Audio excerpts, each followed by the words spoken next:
Good morning students. आज के geography के इस सेशन में हम डायनेमिक्स ऑफ ओशन का जो हमारा करंट का पार्ट है, ओशनिक करंट्स का, उसको हम पढ़ेंगे। हम इस सेशन में देखने का प्रयास करेंगे कि पैसिफिक ओशन में यानी प्रशांत महासागर में कौन सी धाराएं चलती हैं और धाराओं के उत्पन्न होने के क्या क्या कारण होते हैं, उन पे भी हम चर्चा करेंगे। चलिए शुरुआत करते हैं। जैसा कि हम जानते हैं कि महासागरों का जो जल है वो कभी भी शांत नहीं होता, उसमें विभिन्न प्रकार की गतियां हमेशा विद्यमान रहती हैं। इसी क्रम में यदि हम देखें तो हमारे ओशंस में 4 स्पेसिफिक प्रकार की डायनेमिक्स एक्टिविटी मिलती है, जिसमें सबसे पहला है वेव, जिसको विंड ड्रैग के कारण ओरिजिनेट हुआ माना जाता है। जब विंड चलती है तो लहरें उत्पन्न होती हैं। ज़्यादा वेलोसिटी वाली जब विंड चलती है तो हायर वेव्स उत्पन्न होती हैं। वहीं हमने देखा कि सुनामी जो है वर्टिकल डिस्प्लेसमेंट जब वाटर का होता है, जब कभी समुद्र के अंदर अर्थक्वेक्स, वोल्केनो या लार्ज लैंडस्लाइड होती है, जिसके कारण vertical displacement of water tsunami को कॉज करता है। वहीं जब हम समुद्री धाराओं की बात करते हैं, जो इस सेशन में हम देखेंगे, जिसमें विंड ड्रैग, सैलिनिटी डिफरेंस और बहुत सारे जो हमारे ओशनिक कैरेक्टरिस्टिक्स हैं वो समुद्री धाराओं को चलने में, यानी जो हमारी करंट्स हैं उनको मूवमेंट में प्रभावित करता है। वहीं यदि हम चौथी डायनेमिक्स देखें जो हमने पीछे देखी कि ज्वार भाटा यानी टाइड्स जो है gravitational force of sun, moon and earth के कारण ओरिजिनेट होती हैं, और साथ ही साथ सेंट्रीफ्यूगल फोर्स भी एक इम्पॉर्टेंट रोल निभाता है टाइड्स के फॉर्मेशन में। तो इस सेशन में हम अपनी ओशनिक करंट्स देखेंगे कि ओशनिक करंट्स किस प्रकार उत्पन्न होती हैं। जैसा कि हम जानते हैं कि महासागरों का जल जो है मूव करता है, और पीछे हमने देखा कि इसके मूवमेंट की अलग अलग प्रॉपर्टीज़ होती हैं। कुछ मूवमेंट को हम वेव कहते हैं, कुछ मूवमेंट्स को हम टाइड कहते हैं। तो ओशनिक करंट्स क्या होती हैं? ओशनिक करंट्स वास्तव में जो महासागरीय जल का एक पर्टिकुलर डायरेक्शन में बहना, बिल्कुल नदी की तरह महासागरीय धाराएं या ओशनिक करंट्स कहलाती हैं। हम सभी ने नदियां जरूर देखी होंगी। नदियों में पानी एक पर्टिकुलर डायरेक्शन में बहता है। बिल्कुल उसी तरह महासागरों की नदियां जो हैं वो महासागरीय धाराएं कहलाती हैं, जिसमें पानी जो है एक पर्टिकुलर डायरेक्शन में बहने लगता है। Oceanic currents are the flow of oceanic water in a specific and identifiable manner due to many oceanic factors, जिसमें दो चीज़ें हैं, एक तो मूवमेंट हो रही है और साथ ही साथ वो आइडेंटिफाइबल भी होता है, मतलब उसको आराम से पहचाना जा सकता है कि वो मूव कर रही है। हमारी जो ओशनिक करंट्स हैं वो अलग अलग स्पीड की बहती हैं अलग अलग ओशंस में। कुछ जो बहुत तेज बहती हैं जिनको हम स्ट्रीम्स कहते हैं, जैसे गल्फ स्ट्रीम बहुत तेज गति से बहती है। उसी तरह कुछ स्लो बहती हैं जिनको हम ड्रिफ्ट्स कहते हैं। तो ड्रिफ्ट्स स्लो चलती हैं, स्ट्रीम्स तेज चलती हैं। इस तरह से हम ओशनिक करंट्स को फर्दर क्लासिफाई भी करते हैं। आगे देखिए, जब हम कारणों की बात करते हैं कि महासागरीय जो धाराएं हैं वो किस तरह उत्पन्न होती हैं, तो बहुत सारे कारण हैं, जिसमें सबसे पहला कारण है परमानेंट विंड्स या पेरेनियल विंड्स, जो स्थायी पवनें होती हैं। जब पवनें चलती हैं तो महासागरीय जल पे ड्रैग लगाती हैं, धक्का लगाती हैं, जिसके कारण महासागर का जल जो है एक स्पेसिफिक डायरेक्शन में बहने लगता है। पवनों की जो इम्पोर्टेंस है महासागरीय जो धाराएं हैं उनके चलने में, ये और भी स्पेसिफिक विजुलाइज होती हैं इंडियन ओशन में, जहां हर 6 महीने बाद जब पवन की बहने की दिशा बदलती है तो हमारी जो धाराएं हैं उनकी बहने की दिशा भी बदल जाती है। इसीलिए कहा जाता है कि विंड ड्रैग जो है वो एक इम्पॉर्टेंट डायरेक्शनल फोर्स है जो करंट्स को कॉज करता है। इसके अलावा तापमान की भिन्नता भी एक इम्पॉर्टेंट फैक्टर है। हम जानते हैं कि ओशंस की बहुत सारी थर्मल प्रॉपर्टीज़ होती हैं जो उसकी डेंसिटी को प्रभावित करते हैं। जो कम तापमान वाला क्षेत्र होता है वहाँ पानी नीचे की तरफ सिंक करता है, वहीं हाई टेम्परेचर वाला जो है बॉयंट रहता है। तो इस तरह इन दोनों के टेम्परेचर के डिफरेंस के कारण भी धाराएं चलती हैं। इसके अतिरिक्त यदि हम बात करें तो महासागरीय धाराएं जो हैं वो टेम्परेचर के इक्वल डिस्ट्रीब्यूशन को प्रमोट करती हैं। हायर टेम्परेचर से लोअर टेम्परेचर की तरफ टेम्परेचर को डिस्ट्रीब्यूट करने में भी एक इम्पॉर्टेंट रोल निभाती हैं। तो इस तरह भी हम टेम्परेचर की इम्पोर्टेंस देख सकते हैं ओशनिक करंट्स के मूवमेंट में।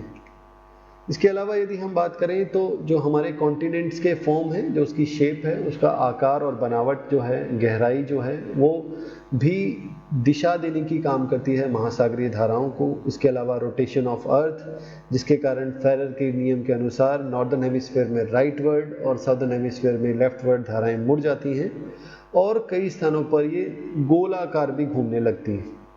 इसके अलावा यदि हम बात करें तो ओशंस में एक और प्रॉपर्टी होती है जिसको सैलिनिटी ऑफ वाटर कहा जाता है। सैलिनिटी के कारण भी जो ओशनिक वाटर है उसकी डेंसिटी प्रभावित होती है। कम घनत्व वाला जो कम खारा जो है वो कम घनत्व वाला होता है, अधिक खारा जो है वो ज़्यादा घनत्व वाला हो जाता है और इसके लिए वो नीचे बैठता है और इस तरह एक मूवमेंट जनरेट करता है जो हमारा सैलाइन वाटर है। सैलिनिटी एक इम्पॉर्टेंट फैक्टर हो जाती है ओशनिक करंट्स के मूवमेंट में। अब यदि हम महासागरों में ओशन करंट्स की बात करें तो ओशनिक करंट्स दो तरह की हैं। वार्म ओशनिक करंट्स जो इक्वेटर टू पोलर रीजन में चलती हैं, जो हाई एनर्जी इक्वेटोरियल रीजन की पोलर रीजन्स को डिस्ट्रीब्यूट करती हैं। वहीं यदि हम कोल्ड करंट्स की बात करें तो कोल्ड करंट जो हैं पोलर टू इक्वेटोरियल रीजन बहती हैं और ये भी एनर्जी के हार्मोनियस डिस्ट्रीब्यूशन को प्रमोट करती हैं अर्थ सरफेस पर। तो जैसा कि हम जानते हैं कि हमारे अर्थ सरफेस पे तीन प्रोमिनेंट ओशंस हैं, पैसिफिक ओशन, अटलांटिक ओशन और इंडियन ओशन। इस सेशन में हम पैसिफिक ओशंस में पाई जाने वाली जो करंट्स हैं जो चलती हैं उनकी हम बात करेंगे। तो सबसे पहले पैसिफिक ओशन में नॉर्थ इक्वेटोरियल करंट चलती है। ये नॉर्थ इक्वेटोरियल करंट इक्वेटर पे चलती है, नॉर्थ में भी चलती है एंड साउथ में भी चलती है। तो नॉर्थ में जो बहती है नॉर्थ इक्वेटोरियल करंट और साउथ में जो बहती है साउथ इक्वेटोरियल करंट, ये वार्म करंट है और जो मूल रूप से जो हमारी ट्रेड विंड्स हैं, व्यापारिक पवनें हैं, उनके प्रभाव के अधीन ये चलती है। इसी तरह क्यूरोशिवो करंट जो है वो जापान के तट के पास बहती है और ये जो है इसको ब्लैक स्ट्रीम ऑफ जापान भी कहते हैं क्योंकि इसमें जो पानी है वो गहरा नीले रंग का होता है, इसलिए जापानी लोग इसको वार्म करंट को क्यूरोशिवो वार्म करंट या ब्लैक स्ट्रीम ऑफ जापान भी कहा जाता है। इसकी स्ट्रीम कहा जाता है क्योंकि ये स्पीड में बहती है। इसके अलावा एक जापान के तट के पास में ही कोल्ड करंट बहती है जिसको क्यूराइल की कोल्ड करंट कहा जाता है और जब क्यूरोशिवो और क्यूराइल की करंट जब मिलती हैं तो घना कोहरा उत्पन्न होता है और जिसके कारण यहाँ पर बड़ी मात्रा में मछलियाँ पाई जाती हैं क्योंकि मछलियों के खाने के लिए प्लैंकटॉन्स यहाँ बड़ी मात्रा में मिलते हैं, उनके लिए अच्छा तापमान मिलता है जिसके कारण यहाँ अच्छी मछलियाँ मिलती हैं। इसी तरह प्रशांत महासागर में कैलिफोर्निया की ठंडी धारा चलती है जो कैलिफोर्निया के पश्चिमी तट के पास चलती है। इसी तरह दक्षिणी जो इक्वेटोरियल करंट है वो भी बहती है। इसी तरह पूर्वी ऑस्ट्रेलिया की गर्म जल धारा बहती है ऑस्ट्रेलिया के पूर्व में, जिसके कारण जो तापमान है वो ऊंचा रहता है। ये गर्म पानी का प्रवाह ऑस्ट्रेलिया के पूर्वी तट पर करती है। इसी तरह एक बहुत ही इम्पॉर्टेंट पैसिफिक ओशन की करंट है जिसको पेरुवियन करंट कहते हैं। ये करंट पेरू के पास बहती है और ठंडी जल धारा है। ये करंट एक बहुत ही इम्पॉर्टेंट करंट है इंडिया के पर्सपेक्टिव से भी, क्योंकि बहुत सारे विद्वानों का ऐसा मानना है कि एल नीनो और ला नीनो प्रभाव के कारण इस हम्बोल्ट करंट या पेरुवियन करंट का एक सीधा संबंध है भारतीय मानसून के साथ। क्योंकि हम्बोल्ट ने, जो अलेक्जेंडर वोन हम्बोल्ट, आपने ज्योग्राफी में जरूर नाम सुना होगा, उन्होंने इसको सबसे पहली बार आइडेंटिफाई किया था, तो उन्हीं के नाम के आधार पर इसको हम्बोल्ट करंट या पेरू की करंट भी कहते हैं। इसी तरह अंटार्कटिक रीजन में अंटार्कटिक करंट और इक्वेटर के ऊपर एक अलग तरह की धारा जो वेस्ट टू ईस्ट बहती है, जो अलग बहती है इक्वेटोरियल करंट के, उसको हम काउंटर इक्वेटोरियल करंट कहते हैं। विपरीत दिशा में बहती है, इसलिए विपरीत भूमध्य रेखीय धारा इसको कहा जाता है। ये भी एक वार्म करंट है। अब इस तरह आप देख सकते हैं कि हमने जिन जिन करंट्स की बात की, चाहे क्यूरोशिवो हो चाहे आयोशिवो हो, क्यूराइल की धारा हो, ये दोनों यहाँ मिलती हैं जिसके कारण यहाँ जापान के तट के पास काफ़ी मछलियाँ पकड़ी जाती हैं। इसी तरह north equatorial current, south equatorial current, counter equatorial Pacific current, Californian current, ये पेरू की धारा है जिसके बारे में हमने बात की कि इसका भारत के मानसून के साथ सीधा संबंध होता है। तो इस तरह वार्म एंड कोल्ड करंट का डिस्ट्रीब्यूशन जो हमारे पैसिफिक ओशन में है वो इस प्रकार है। अब जो हमारी ओशनिक करंट्स होती हैं उनका प्रभाव क्या होता है, किस प्रकार वो एक निर्णायक भूमिका निभाती हैं धरती की आर्थिक गतिविधियों में और साथ ही साथ जलवायु के ऊपर भी। तो यदि हम देखें तो सबसे पहला प्रभाव है कि धाराओं के कारण किसी भी स्थान का और ख़ास तौर से तटीय जो स्थान है, तटीय प्रदेश है, वहाँ के तापमान, आर्द्रता और वर्षा के साथ सीधा संबंध होता है। इसका एक बहुत ही सीधा उदाहरण है जो हमारे डेजर्ट्स की फॉर्मेशन है। यदि आप देखें, सबसे पहले हम बात करते हैं सहारा डेजर्ट की। तो सहारा डेजर्ट के पास में एक कोल्ड करंट बहती है, कैनरी की करंट।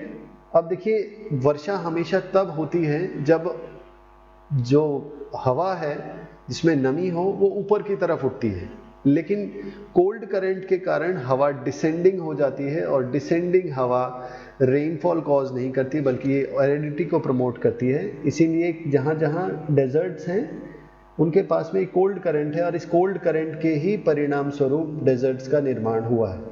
तो जैसे हम सहारा डेजर्ट की बात कर रहे थे, तो सहारा डेजर्ट के पास में कैनरी करंट है जिसने सहारा डेजर्ट या मोरक्को के डेजर्ट को आप कह सकते हैं स्पेसिफिकली क्रिएट किया है। इसी तरह जब हम नामीब डेजर्ट की बात करें तो बेंगुला करंट बहती है। इसी तरह ऑटोकामा डेजर्ट के पास अभी जिसे हमने बात की हम्बोल्ट की करंट या पेरुवियन कोल्ड करंट बहती है। इसी तरह सोनोरन डेजर्ट के फॉर्मेशन में कैलिफोर्नियन करंट का एक इम्पॉर्टेंट रोल है। इस तरह तापमान, आर्द्रता और वर्षा की मात्रा धाराओं के प्रभाव में होती हैं, उन पे प्रभावित करती है।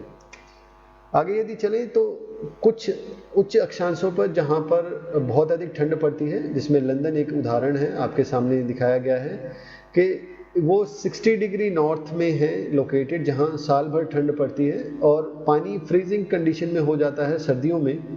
लेकिन चूँकि वहाँ पर जो हमारी गल्फ स्ट्रीम है वो अपना गर्म पानी ले जाती है, जिसके कारण लंदन का बंदरगाह जो है, जो पोर्ट है, वो हमेशा नेविगेबल रहता है, वहाँ पर कभी पानी जमता नहीं है। तो इस तरह इकोनॉमी पे भी जो हमारी ओशनिक करंट्स हैं उनके एक इम्पॉर्टेंट रोल है। इसके अलावा यदि बात करें तो इकोनॉमी में ही जो महासागरीय धाराएं हैं उनके कारण प्लैंकटॉन्स की ग्रोथ बड़ी अच्छी होती है और साथ ही अपवेलिंग को प्रमोट करती हैं, जिसके कारण जहाँ जहाँ सर्दी ठंड और गर्मी जो जल धाराएं हैं वो मिलती हैं, वार्म एंड कोल्ड करंट मिलती हैं, वहाँ पर बड़ी मात्रा में मछलियों के उत्पादन का स्थान बनता है। अगर आप उदाहरण के तौर पे देखें तो जहाँ गल्फ स्ट्रीम और लैब्राडोर मिलती हैं न्यू फाउंडलैंड के आसपास, जहाँ पर बड़ी मात्रा में मछलियाँ पकड़ी जाती हैं। इसी तरह महासागरीय धाराएं जो हैं महासागरीय व्यापारिक मार्गों में परिवहन में मदद करती हैं और जब जब जहाज इनका अनुसरण करते हैं तो उनकी गति काफ़ी बढ़ जाती है।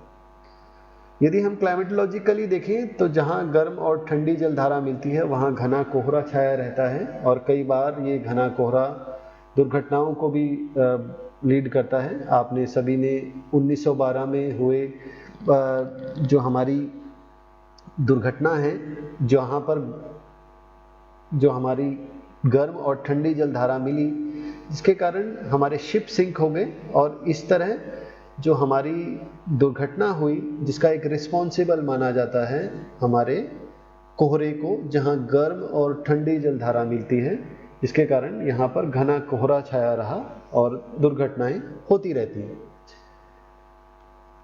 इसके आगे यदि हम बात करें तो महासागर की जो धाराएं हैं वो तापमान के समान रूप से बंटवारे को भी बढ़ावा देती हैं। न केवल ये तापमान को एक जगह से दूसरी जगह बांटती हैं बल्कि इनको गति भी प्रदान करती हैं। तापमान जो है अच्छी तरह से परिवर्तित होता है। इसके आगे यदि हम बात करें, जहाँ पर हमने ऊपर देखा जहाँ गर्म और ठंडी जलधारा मिलती है वहाँ घना कोहरा छाया रहता है और जो क्षेत्र बनता है वहाँ पर कई बार एक ऐसी दशा होती है, वैज्ञानिकों ने एक नई चीज़ आइडेंटिफाई की है जिसमें हम ओशन एटमॉस्फेरिक इंटरेक्शन की बात करते हैं। कई बार हम ऐसा मानते हैं कि हमारे महासागरों में होने वाले परिवर्तन उन धाराओं में होने वाले परिवर्तनों के परिणाम स्वरूप ला नीना और एल नीनो इम्पैक्ट होता है, और इस प्रभाव के कारण जलवायु में परिवर्तन होता है और भारत में मानसून का सीधा प्रभाव देखने को मिलता है। जैसा मैं उदाहरण के तौर पे आपको बता रहा हूँ कि पेरू की धारा का भारत के मानसून के साथ एक सीधा और गहरा संबंध माना जाता है, और जिसके परिणाम स्वरूप कई बार भारत में आवश्यकता से अधिक मानसून की वर्षा होती है, कई बार बड़ी कम वर्षा होती है। तो गर्म और ठंडी जलधारा जहाँ मिलती हैं वहाँ पे मछलियों के लिए बड़ा ही अच्छा स्थान मिलता है। तो आप देख सकते हैं कि जहाँ पे गल्फ स्ट्रीम लैब्राडोर मिल रही है वहाँ पे बड़ा अच्छा स्थान है, जहाँ आयोशिवो क्यूरोशिवो की धारा मिल रही है वहाँ पे बड़ा अच्छा स्थान है, और जहाँ जहाँ ये मिल रही हैं वहाँ पर एक खास तरह के बैंक्स बनते हैं। इन बैंक्स को George bank and Dagar bank कहते हैं, जहाँ पे अत्यधिक मछलियाँ पकड़ी जाती हैं। तो देखिए, जहाँ गर्म और ठंडी जलधारा मिलती हैं वहाँ पर बहुत सारी दशाएं बनती हैं, जिनमें कोहरे का छाया रहना एक इम्पॉर्टेंट बात है। कोहरे के छाने के कारण विजिबिलिटी जो है वो बहुत कम हो जाती है, और कम विजिबिलिटी के कारण आप जानते हैं कि समय समय पर बहुत सारी समस्याएं होती रहती हैं।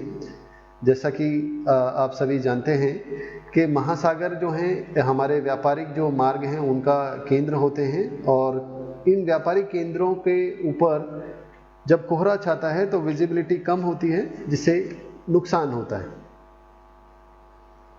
इसके आगे यदि देखिए तो जहाँ ये कोहरा छाता है वहाँ पर मछलियाँ पकड़ने के लिए भी आदर्श दशाएं मिलती हैं, और जिन जिन जगह पर जहाँ पे दोनों गर्म और ठंडी जलधाराएं मिल रही हैं उन गर्म और ठंडी जलधाराओं के कारण प्लैंकटॉन्स की ग्रोथ बहुत होती है, और इन प्लैंकटॉन्स की ग्रोथ के कारण हम ऐसा मानते हैं कि मछलियाँ का उत्पादन भी ज़्यादा होता है। और जिन जगहों पर मछलियाँ ज़्यादा उत्पादन होती हैं तो जॉर्ज बैंक और डागर बैंक ऐसे कुछ उदाहरण हैं। ऐसे स्थानों को हम बैंक्स कहते हैं जहाँ बड़ी मात्रा में मछलियाँ पकड़ी जाती हैं। तो दोनों बातें आपको लिखनी है।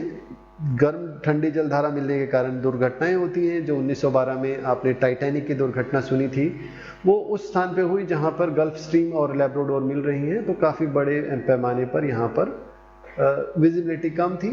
इसी तरह जहाँ पे गर्म और ठंडी जलधारा मिलती हैं वहाँ पे प्लैंकटॉन्स की ग्रोथ के कारण मछलियाँ भी अधिक पकड़ी जाती हैं, जिसको बैंक्स कहा जाता है। और उदाहरण के लिए आपने इनका नाम लिखना है, George bank and Dagar bank.